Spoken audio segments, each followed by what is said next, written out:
Good afternoon and welcome to this EPC 60-minute briefing with Vice President Maroš Šefčovič on more inclusive, better regulation and on the new communication in particular.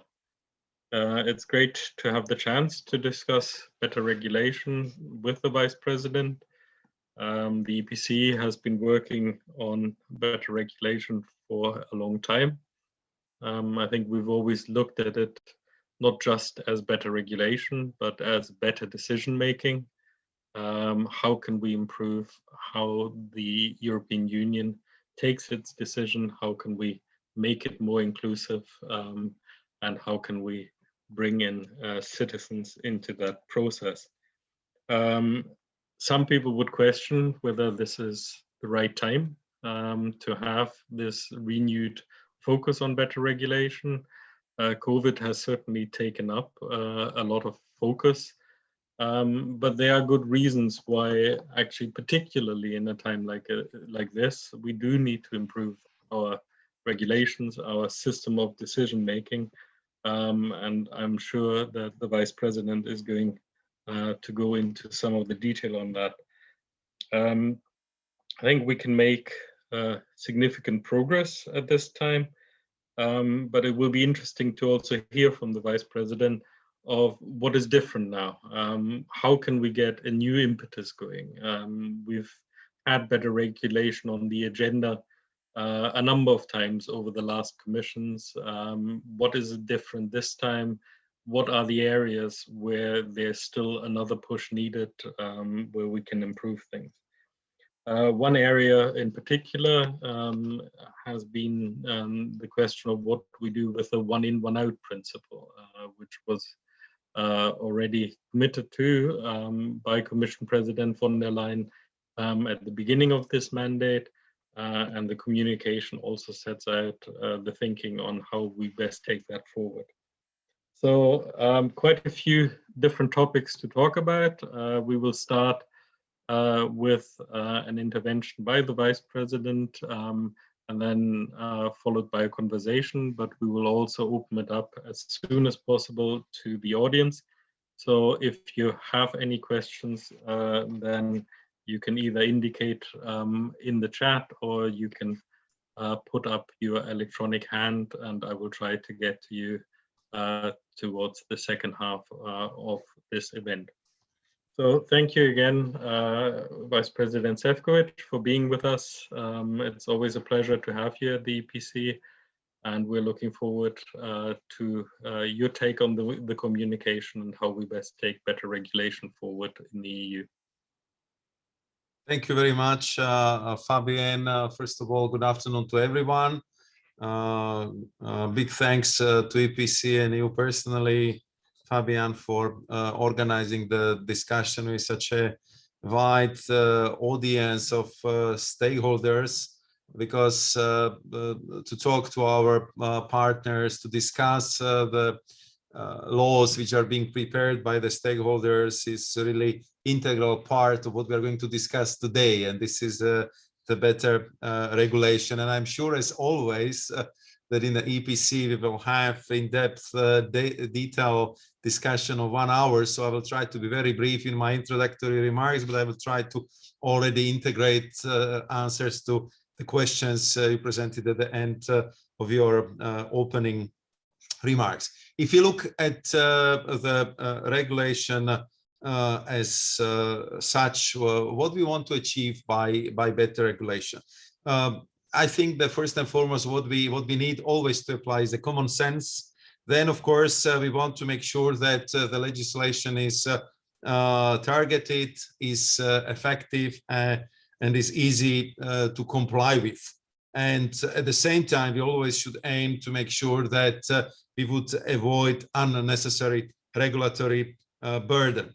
And I believe that this is the best way how we can demonstrate to Europeans, but also to, of course, European businesses that EU policy delivers for them in the most compelling and in the most efficient way. And I think that this is very important, particularly at this stage, because we've been presenting the question, why now? I think we have very clear context for that. We are now still going through the COVID pandemic, where we had to adopt a lot of new laws, and at the same time, we didn't want to relent our efforts to make Europe greener and digital, because we see it as absolutely necessary investment into the overall competitiveness and at the same time sustainability of our policies. And when we look at what has been done before in the field of better regulation, I think that all of us, I think we could be proud to have one of the better regulation framework in the world. And it's not me saying that, but this is, I would say, regular, I would say, high marks we are getting from the OECD. But at the same time, we know that the world is not at standstill, and that we also have to adapt and, of course, improve the way how we legislate, how we prepare our policies, and how we prepare our legislative proposals. And of course, we called this communication with the subtitle of Joining Forces. And for us, it means, of course, very close cooperation with other institutions, because I'm sure that in the discussion we will get to the point where we will be asking about not only the Commission proposals, but all the amendments which are done in the co-legislative process by the members of the European Parliament or by the member states in the Council. And what we miss a lot, and where I also would like to use this platform already at the opening of my remarks to call upon both institutions to make sure that if they're coming with the significant amendments, that there is really a need for impact assessments to be done by them, because always when you present the amendment, there should be kind of a reflective process behind it. Not only why you are presenting the amendment, but how much would it cost, what it will do on the ground. And we do not need the scientific study behind every amendment, but just to have one page or two pager where the main line of thinking is presented, and where we also would see what are the costs envisaged by those who propose the amendments, I think would be extremely, extremely useful, because you know it better than anyone else that very often what we put on the table and what leaves after the end of legislative process is quite often quite significantly changed. And therefore, I understand the complaints coming mostly from the business circles that impact assessment are, especially because of that, not always very, very precise. So therefore, joining forces, that we need to do this, all institutions together. But if you allow me to not be very long, but just to give you such a three areas upon which the better regulation of this year is focusing. The first, what we want to improve is outreach, because we believe that all stakeholders should play an active part in the policy making, in the preparatory, but also in the implementation and in the legislative process. And here I mean indeed all actors: local, regional, national authorities, of course social partners, business leaders, academia, and general public. And of course, how to do that. And we realize that we need to improve the way we consult them. And that's, I would say, big part of this new proposal, which we presented, because we wanted to make it more user-friendly, if I can use the word. That from one side, we want to have a single call for evidence, so there are not several consultations organized for the same piece of proposed legislation. And we also kind of simplified and make more clear the Have Your Say portal, through which we hope we will get more participation. It will be easier for those who would like to send us their view or an assessment to kind of navigate through different consultations calls which are open. And we also want to improve the feedback and to make sure that we are improving the transparency. So it means that at the end of this consultation course, what we will do is that we will send to the consultation participants such a factual summaries, what been the main issues which came across in the consultation process, and what we want to do with it, how we want to use it in our work.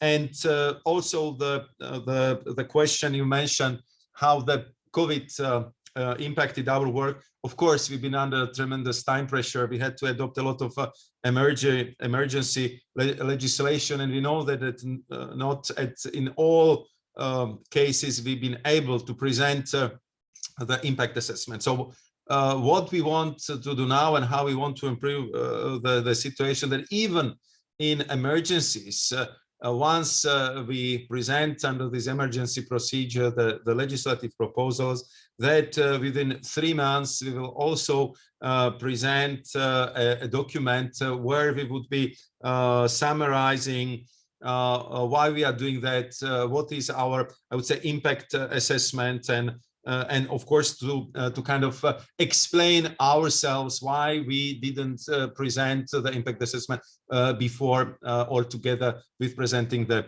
legislative proposal. And I really hope that this would also help to see how serious we are about really assessing the costs and impacts of our legislation. I just came to our discussion from the previous video conference where we've been discussing the conference on future of Europe. As you know, we all hope that in the 9th of May, we will have inaugural event in Strasbourg. It will be kind of follow up to what is already of 2 weeks of very vibrant discussions, I can say, on the platform which the Commission established for this purpose. More than 6,000 participants, more than 1,000 of proposed ideas, hundreds of events which are planned. So there is clearly an appetite for having these stakeholders, but also political discussions and debates. And I think we should use that energy for improving the quality of our work.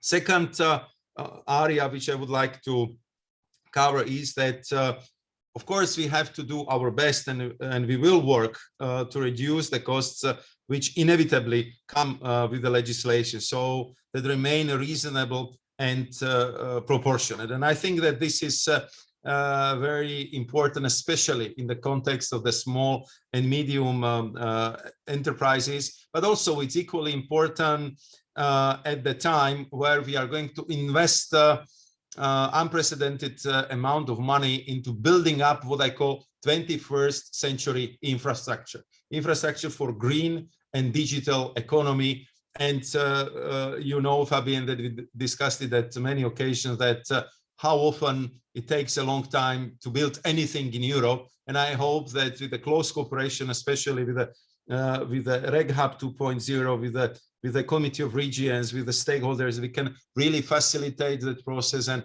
make the decision, but especially the concretization of all these plans and investment we are going to make much faster.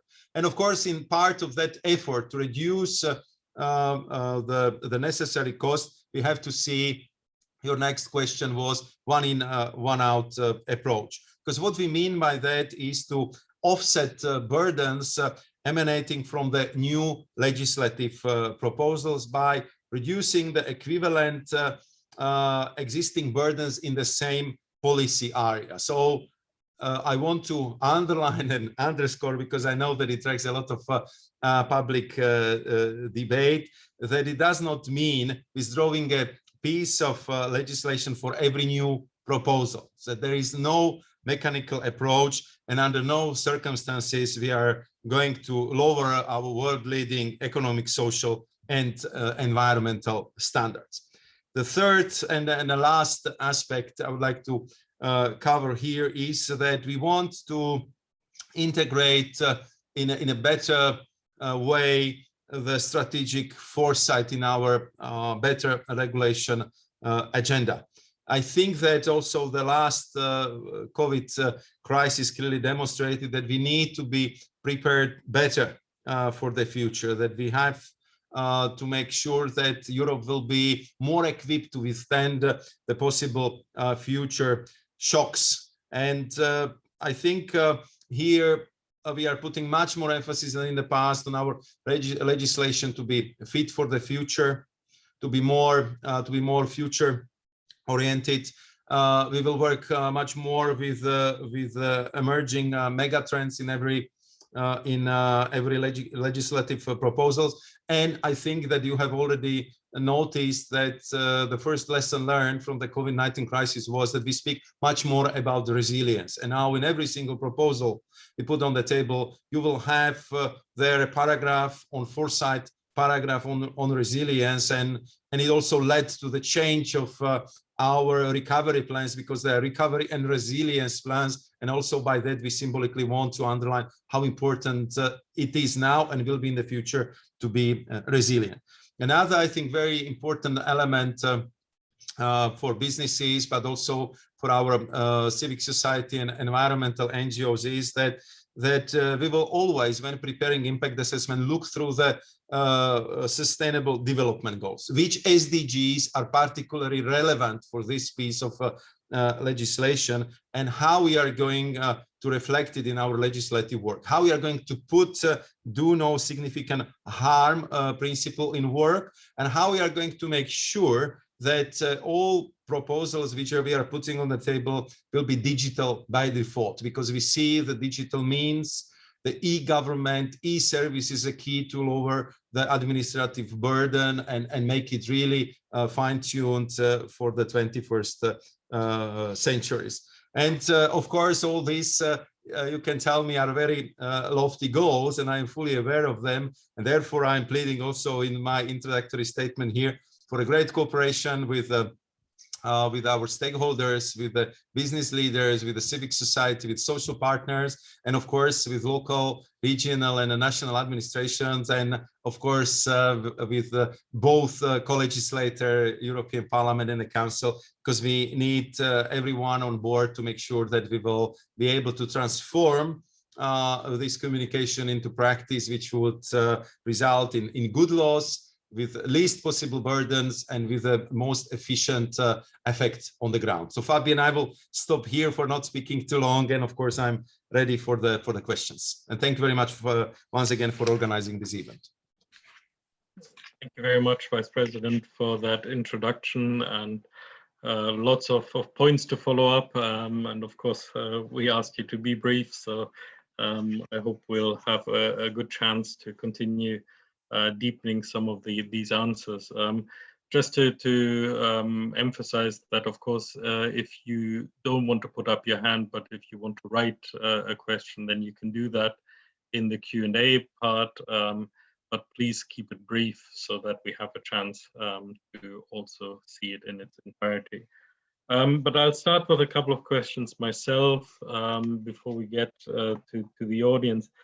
One thing you mentioned was joining forces and the interinstitutional play, which I think is very important, but also has been on the agenda for a long time. And there's always been this concern that maybe the implementation of the better regulation agenda was not as thorough in the Parliament and in the Council as it was in the Commission.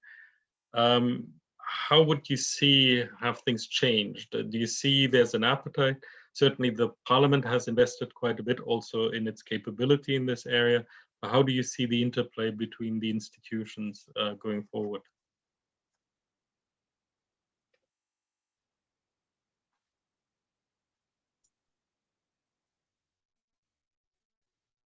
Yeah, thank you very much, Fabian, for this question, and I think it goes very much to the point, because I still remember that the first better lawmaking interinstitutional agreement we have signed in 2013. It was me at that time. Then Frans Timmermans took over and kind of upgraded that agreement in 2016, and of course now the assessment where we are. You said very rightly that Parliament invested quite a lot of energy and efforts in building up a very solid capacity to do the impact assessment. I'm working with them a lot on the Foresight, and really the people who are working, I mean, in this field are excellent, very much representing the engine room, preparing excellent reports, and they do great analytics. So I hope that the same energy which is brought to the Foresight can be also bring to the impact assessments. You're right that the European Parliament started with the impact assessment, but if I have to kind of put it in a nutshell, our current impression is that they kind of do the impact assessment on our impact assessment. So they're kind of assessing where we are right, where we are wrong, and we are communicating with Secretary General. Is very cooperative in this field, but also with our colleagues in the Parliament, that what we would need is the impact assessment on these major amendments which are coming. And we know that it's not always possible when you have the trilogues. Very often you have these last-minute breakthroughs, last-minute compromises, and I understand that the way how the politics is done in Brussels. But very often you have I would say the amendments which are presented very early in the trilogues, and as I said, we do not need some kind of scientific study like when GRC prepares, I would say, several dozen pages of figures, assessment, and estimates. What we need is the rationale behind the proposal, assessment of the costs, and that would already help us a lot to kind of I would say also introduce a little bit of a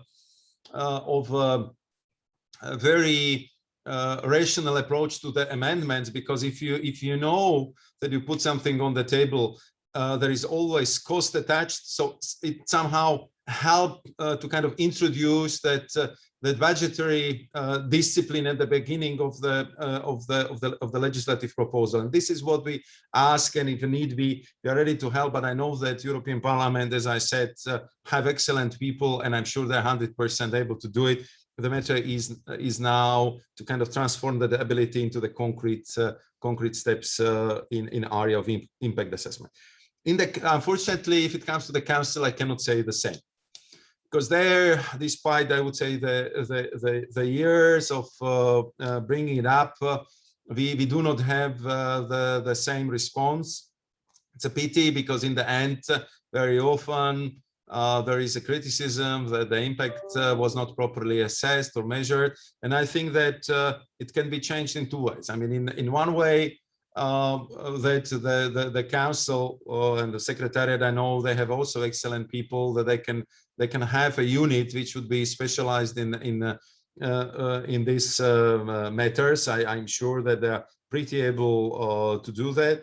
Or the second possibility would be, I was also suggesting when we had this outreach to all the agencies in the member states who are dealing with the administrative burden and its reduction, that if there is a kind of major amendment coming from the concrete member states, so maybe it could be the agency which will kind of share the impact assessment, what it would do, what it would mean from the point of view of costs, what it would mean from that, I would say, overall estimate, how much the businesses or the citizens will have to pay for this or that amendment. And again, I think it would insert a certain discipline in how the amendments are being proposed, but more importantly, we would have much more precise assessment concerning the costs and burdens once the proposal is adopted by the legislator.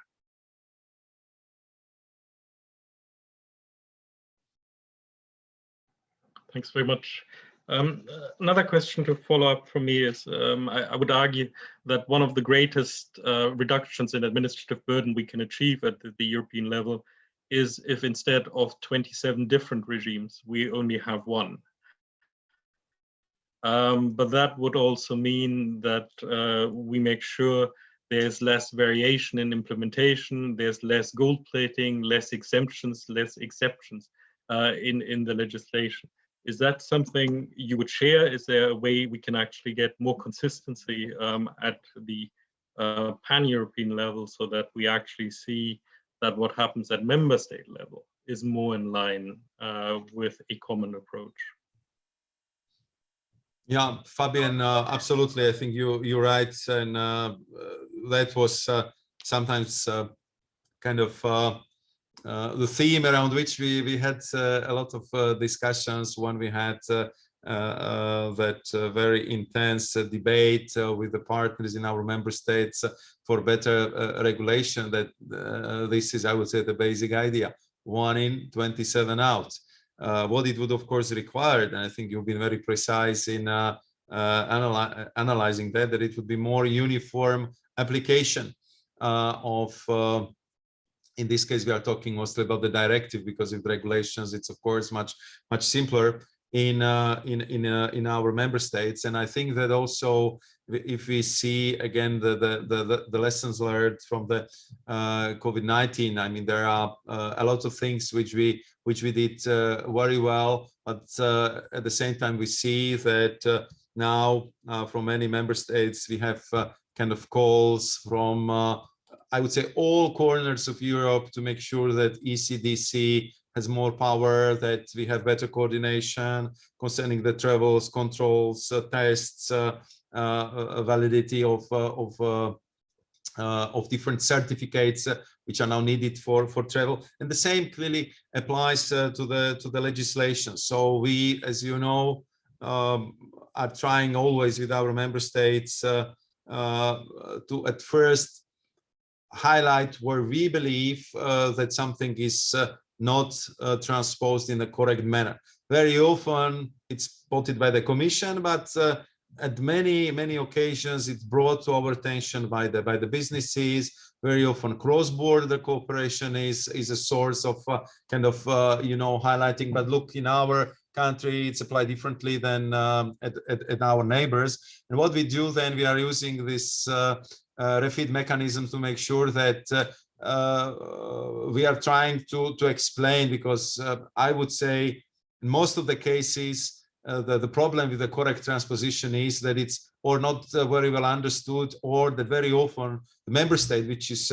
transposing it, it's not fully aware of all the intricacies and the details, and in an overwhelming majority of cases then the transposition is corrected. But I agree with you that it takes long. It's very cumbersome, and the gold plating is something which is, of course, very bad for the overall transparency of the legislative process. But it's bad, I would say, politically, because very often through the gold plating, the member states are trying kind of to link with the EU legislation some kind of amendment which they would not dare to put in the parliament by themselves.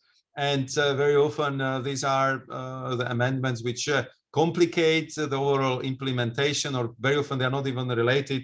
And then again, who gets the blame that the legislation is difficult, not user-friendly, too complicated, of course, then that's EU as such. So therefore, we called in our regulation for in our communication for joint forces, because it has to be the joint effort. And we are also in the Commission looking for the ways how to make sure that if we spot the lack of transposition or the mistakes there, that we will be able to act much faster and get much quicker correction on the ground. Thanks very much. I'll now turn to some of the questions. I'll try to take 2 or 3 questions at a time, trying to also group them if possible. Starting maybe with one question from Yola Thürer on the value add of the 1 in and 1 out approach. If the most burdensome pieces of legislation, for example, environmental or social proposals, are likely to be exempt from the rules. Maybe to put it slightly broader, there's always been this discussion about administrative burden reduction versus social and environmental protection. What is the right balance between that? Are they in contradiction, or is there a way of achieving these goals simultaneously? Well, thank you very much, Fabian, and thank you very much to Jula for putting this question, because it goes right into, I would say, the dilemma which we have with us already, I would say, for some time. And therefore, I think what is very important to see here is that we, when proposing the legislation or the policies, we always have to have the best possible solution on our mind. And this is, I think, what everyone can see, that despite the, I would say, huge pressure on all of us by COVID-19, we didn't stop a minute with our Green Deal propositions, with our digitalization decade, and these, as you know, are quite hefty, important, and detailed legislative proposals. And we felt that we need to do them because we believe that it's only this way how we can emerge from the COVID-19 stronger, that we will be using this huge investment where, I would say, again, unprecedented European solidarity was demonstrated, that despite the deepest crisis we had here since Second World War, that the EU as such was ready to put on the table 1.8 trillion euros for investing into the future. And that's what I want to underline. We see these legislative proposals as investment into the future. And therefore, we also have a specific look at the costs, because we have to divide them. One, which are adjustment costs. This, I think, and this is what believe this Commission, we have to see as investment into this new economy, investment in the future of our youth, investment in being greener, more sustainable, more social, simply better. And we need to adjust our infrastructure for the economy of the 21st century. But then there are administrative burdens and administrative costs. And there we will look in a great detail, how can we offset them within the same sector. And we also had have a discussion, you know, about greater detail with my colleagues, commissioners, and we are developing a special toolbox and a guidance how this could be done. Let's say when we are legislating in the new emerging sector, which didn't exist before. But what I think is I think the most important for our participants today is that we will introduce, I would say, this new way how we are measuring the costs. It will be very transparently displayed in our impact assessment, what we see as adjustment cost, what we see as the administrative costs, and all this would be summarized in our annual burdens report by the end of the year, also with the way how we want to offset the administrative burden which is brought in by this new legislation. What could be the recipes? I mean, we of course would like to use, as I said, much more digital tools. We want to look if you know, some of the ways how we are legislating cannot be also modernized. And again, it would be up for all of you to read and judge how we are managing that. But I think it's very clear for us here in the Commission, and I think every single legislative proposal we put on the table, we clearly underline the fact that under no circumstances we want to lower the green credentials European is building, or the social rights, or any of our, I would say, high-level standards which are forming the European way of life. So that's very clear, and I know that we would be very intensely monitored and controlled by the Parliament, by the civic society. So therefore, you will see how we will be focusing on reducing administrative burden and definitely not lowering our standards. Thank you very much. There are a lot of questions coming in now, so I will take 3 at a time. Firstly, there were couple of questions around competitiveness, in particular concerns about the impact, especially on SMEs, if we have these environmental, social legislation and rules which apply to European firms but don't necessarily apply to our competitors. And there was a question whether we need a new special competitiveness check on all new initiatives. And for the second question, I'll ask Manuel Cabugera if we could unmute you. Hopefully that will work. So if you unmute yourself now, you should be able to speak. Would you like me to answer now, Fabian, to this first question? I think it's better if we group a few together, okay, otherwise we won't get through them. Okay, thanks. But Manuel doesn't seem to be able to unmute himself. Maybe we try with Heidi Hautala. Hello, do you hear me? Yes, we can hear you. Yes, Vice President, first the compliments. I was very pleased to hear that you said that now the Commission is looking into which sustainable development goals are relevant for each piece of legislation. And I can see there has been a lot of progress towards more integrated work within the Commission. And I hope in the other institutions as well. So I've seen that the Commission's Green Deal has also been an invitation to different DGs to work much more together. And I think this is great. The more sort of critical remark is that we've been from time to time discussing with you why the Commission has been so reluctant to follow the Parliament's proposal on the new administrative law for the EU, which we would call open, efficient, independent European administration. So I think especially now that we are going towards more digitalization, we want to have e-governance. Even the Parliament's very serious impact assessment shown that this initiative that the Parliament has taken some years ago would lead to more efficiency when we are using more electronic tools. So my plea to you is, as it has been several times before, that please look at this. This might be the right moment because it would improve the interaction between the institutions and the citizens.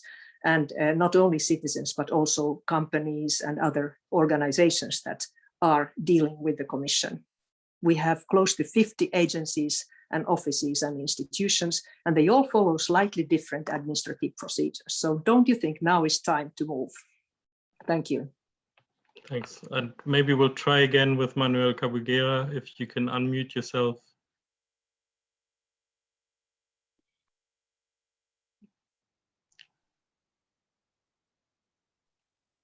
Okay, if you try now.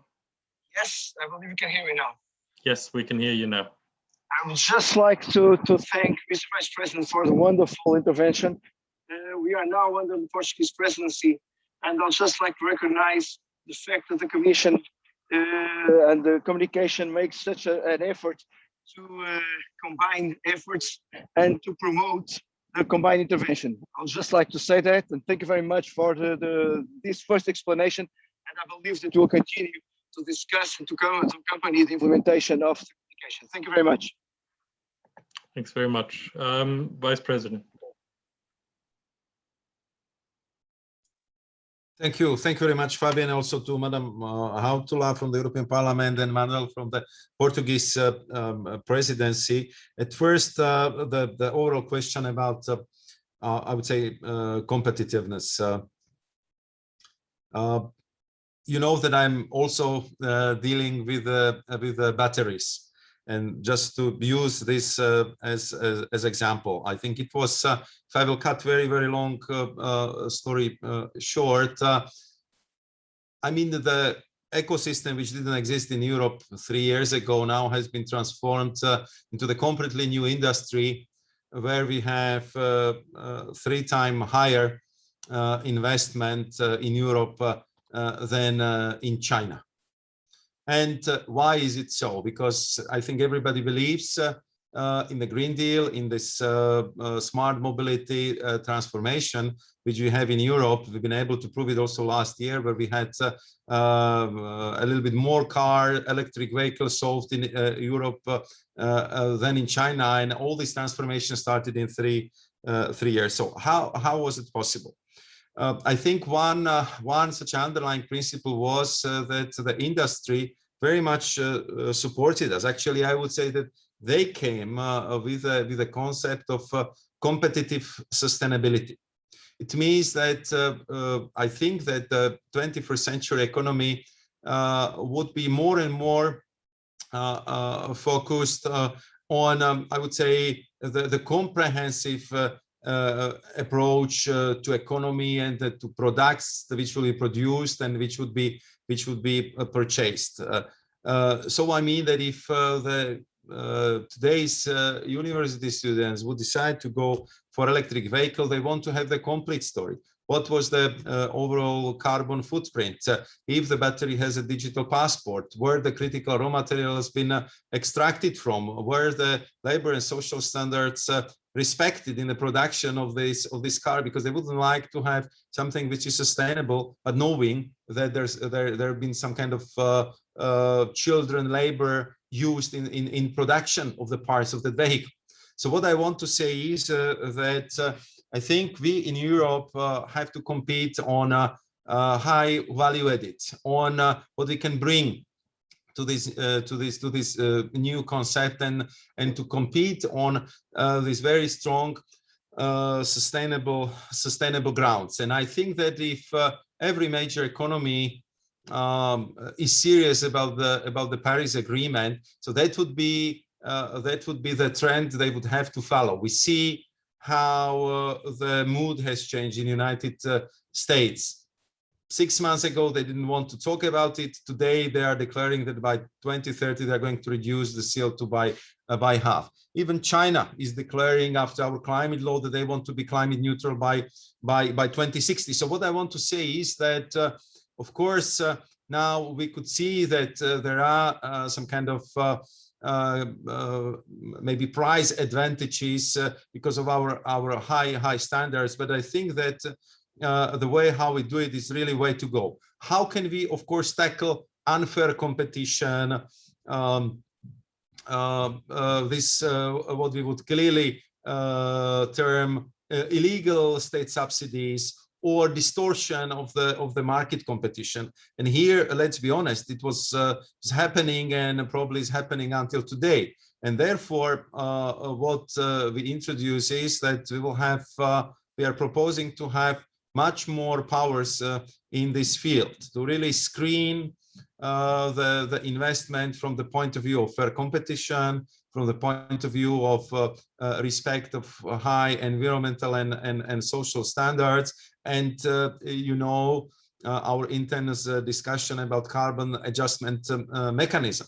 So all these measures, I think, will be also put in place because we want to make sure that not only we respect these high sustainable goals, but at the same time, we are not putting at disadvantage our own entrepreneurs in Europe. And if others do not want to do it, it's our duty to protect them. But I believe that this competitive sustainability concept, which will be now present in our legislative proposals, and you will see very soon that we are coming with a quite big package of Fit for 55, which will just, I would say, underline this approach, and all together with all the mechanism which I said, to make sure that our entrepreneurs, our business leaders and businesses will not be put in unfair disadvantages. And I know that especially my colleague Margaret Vestager, she's working very, very hard on that file. On Wednesday, we are going to discuss the industrial strategy, I would say the update of these proposals. And here again, we are looking for how to use that European entrepreneurial spirit, how we can amalgamate much better our research and innovation results into the concrete economies. And I'm quite glad that the European Battery Alliance, which we set out together, is kind of serving now as a model which is adjusted to different types of economy. And I believe that as in case of batteries, also in other fields like hydrogen, how the digital technologies, I think it will also bring the results. We just need to be much better organized and coordinated in Europe to achieve the results we need. Of course, if it comes to the SMEs, this is permanently on the agenda. It should be, because I know that very often our legislation is, of course, much easier to be implemented by the big multinationals with the legal departments and compliance officers. And therefore, we are now trying to put in every legislative proposals this SME window, and to have, I would say, this SME test. I agree with you that it still that we still need to focus on that much more, and therefore also that platform which we set out, like Fit for Future, is also very much focused on SMEs, and SMEs are very well represented. And I think we just have to listen to them very carefully, take very seriously what they are telling us, because they are backbone of the European economy. And to Madam Hautala on the administrative law. Yeah, this is the question which is with us already for some time. I think where we progressed very well, and we are spending quite a lot of resources is to make sure that our e-systems are interoperable. I mean, it's quite a challenge, I have to say, and it's a lot of work. Of course, it's very rewarding work, because if you would have the green certificate, which would work all over the Europe at every airport, port, or at every border crossing if necessary, that would be fantastic. But it doesn't happen like this. You have to really invest a lot in training, in compatibility issues, in making sure that the system are working very well together. And this is something what kind of is a challenge if you are talking about administrative law, because there are, if I simplify, but it would of course require much longer discussion, and I think we had some already with Madam Hautala, that we risk, I would say, two extremes there. One, that we would have some kind of gigantic law, which would be kind of encompassing everything, and it would be, I would say, very, very, very bulky and very, very complicated one. Or we would kind of extract, I would say, the principles, and it could be very lean, and it would be something like, I would say, code of conduct or guiding principles. So just to simply kind of merge together all that administrative practices which been developed over the decades of work is not easy.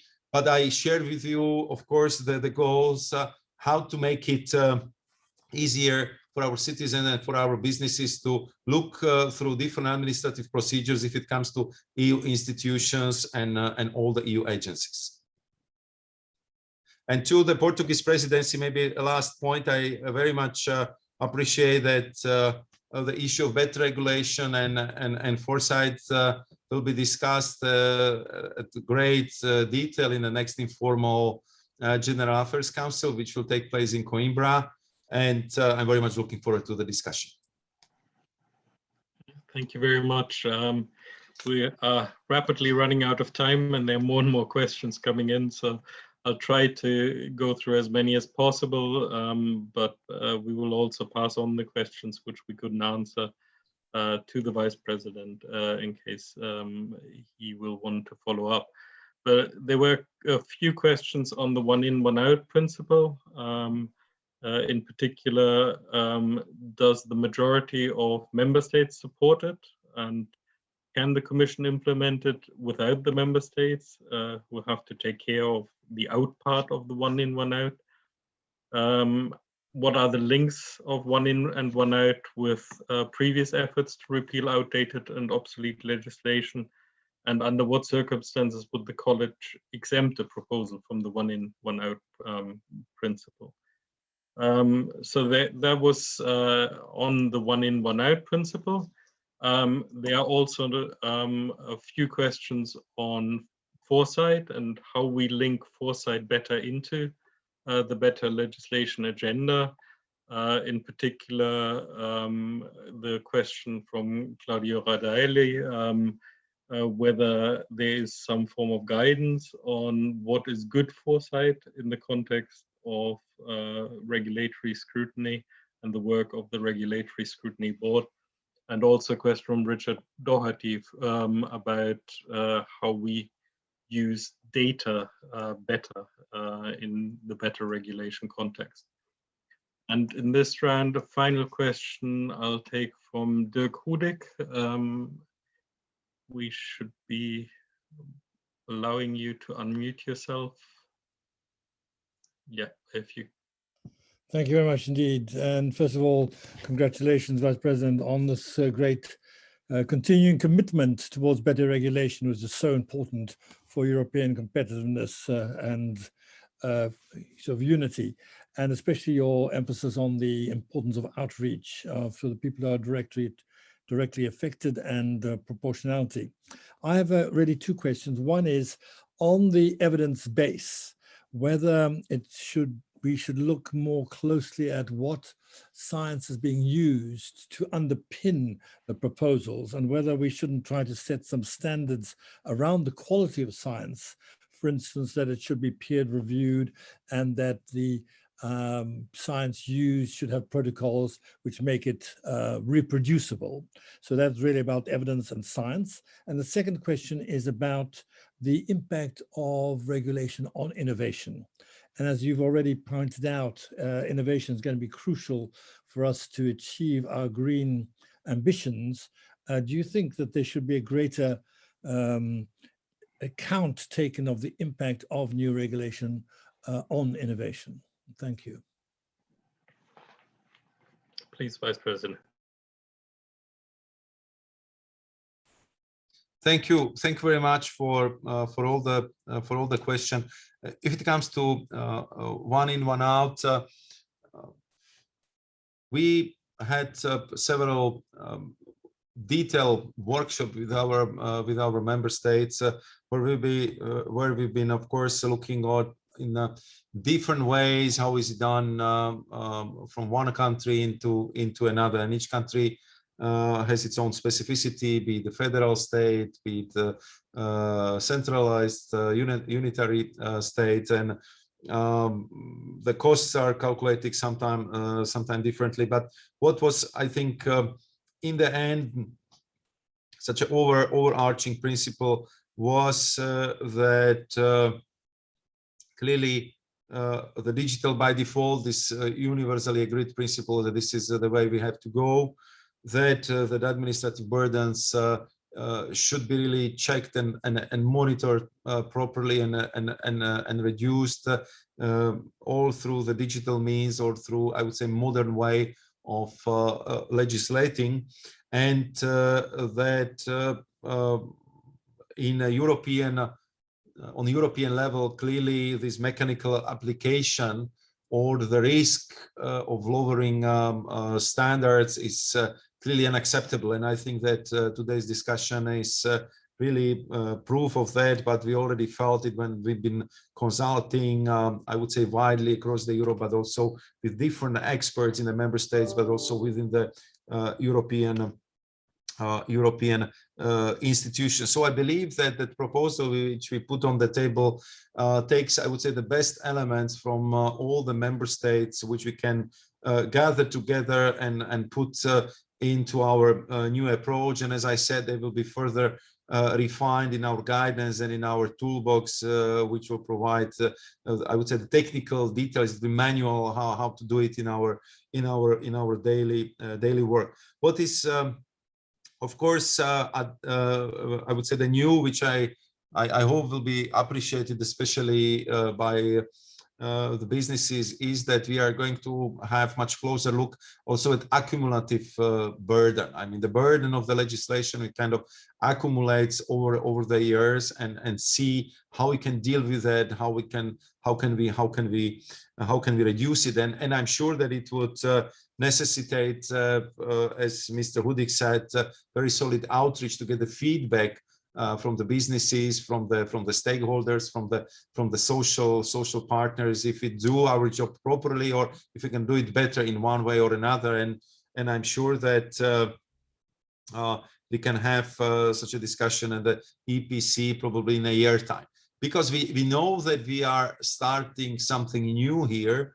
We decided that we will start the pilot application of this new approach, especially one in, one out, in the second half of this year.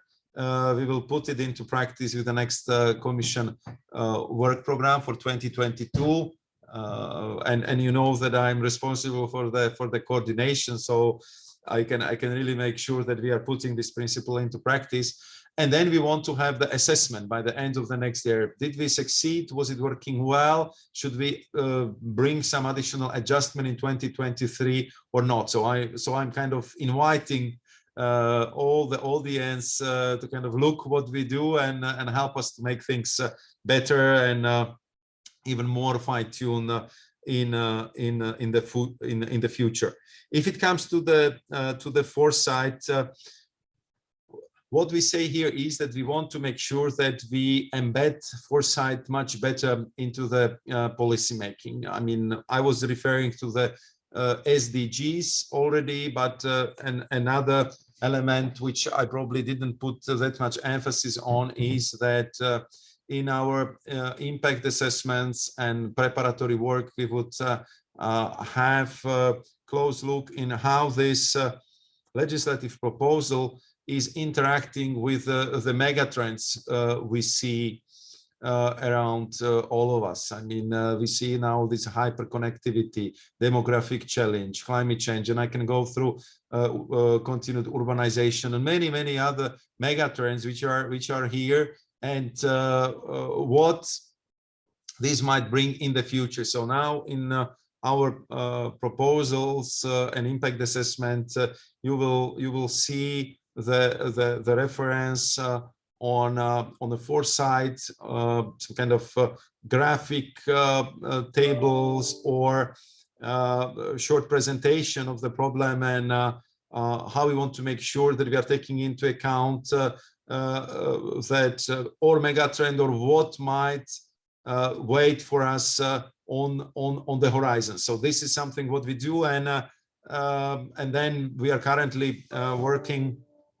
That was my morning session today, the next annual Foresight report, which will be focused on the open strategic autonomy. I think that we have chosen the right topic because it's a very intense discussion on the term, on the approach. I would say not only in Europe, but I think it's even wider discussion. And there we also want to describe, I would say, most probable scenarios between now and 2040, and then use this backcasting technique, how to make sure that we will avoid the pitfalls, and we will do our best to choose the right path. But we are not doing only this back exercise. For example, this year we are preparing so-called light Foresight exercise on the future of green jobs. What are the key characteristics? How many jobs we can see be created? How many of them will be lost? What we need to do to kind of underpin the demand for new skills. Again, example from practice. We got such alarming calls from the European Battery Alliance that by 2025 we need 800,000 people with the proper skills to just simply manage all these gigafactories and all that new ecosystem we are building in Europe. You need chemical engineers, you need mechanical engineers, you have software specialists, you need simply you know, the people with the skill set fine-tuned for a smart mobility. And this is 800,000 jobs between now and 2025, and that's something which I'm bringing to the table of the college at every possible occasion, because I think these are the jobs which we can fill with young professionals from Europe. All these companies, which are usually the global companies, who try to get the labor force from somewhere else. So we need to take action clearly now, so we can kind of manage that trend and the demand for these new skills. And of course, this is just one example. We have a lot of different new technologies which would require the same skills and the new skills and the new know-hows in Europe.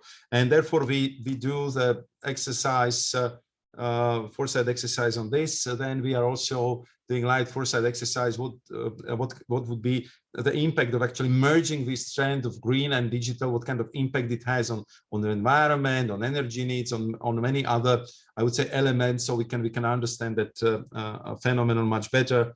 Because from my energy union times, I still remember what is the big consumption of energy if it comes to data centers, and we know how much of the processing power we have now than we had 5 years ago. And the last question on Mr. Zuleeg, total agreement with him on need of outreach, and I think that this is what we need to do as frequently as possible, to share the views, to listen to the questions or to the comments from the stakeholders.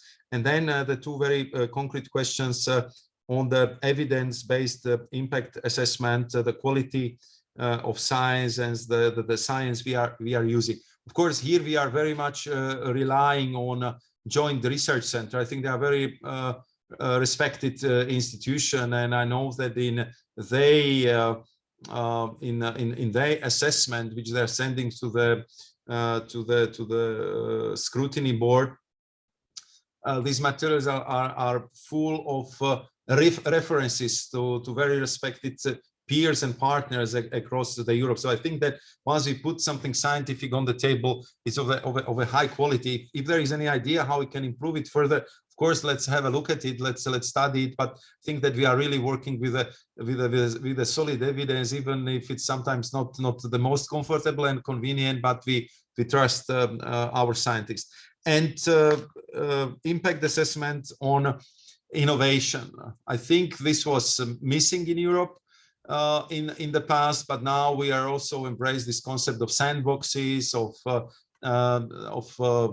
I would say this primary stage where we should at first see how the technology evolves, what would be the future trends before we kind of make the hard legislation. And I think that we are learning how to do that. I think we saw it with GDPR. I think that we got very good reactions for the Digital Market Act, Digital Services Act. So I think that we are gradually moving into this new area like artificial intelligence, where we are using these new innovative approaches. So that would be the best answer I can give you at this stage. Thank you very much, Vice President. And unfortunately, we have run out of time. There were a number of questions on social distributional questions, on the SDGs, on Brexit, on the SME envoy, on the transparency register. So it shows there's a lot of interest in a number of these. I think so from our perspective, this has been the starting point of a discussion. We very much look forward to continue the discussion on better policy making in this age of perma-crisis, but also on some of the other issues which we've touched upon, including foresight and the role foresight can play in policy making. So thank you very much, Vice President, for being available, and we hope to welcome you again soon. As I said, we'll pass on the questions which we didn't have the chance to answer, but we'll also return to this discussion at a future date. So thank you, and thank you to all the participants. Fabian, thank you very much for the invitation. Of course, we are looking forward to the questions. We'll get to the answers, and As you know, I'm always available, so I'm looking forward to our future discussion on this or other topics. So thanks a lot, and I also would like to thank the audience for the interest, for the good questions, and definitely we have to remain in touch. Thank you. Thanks very much.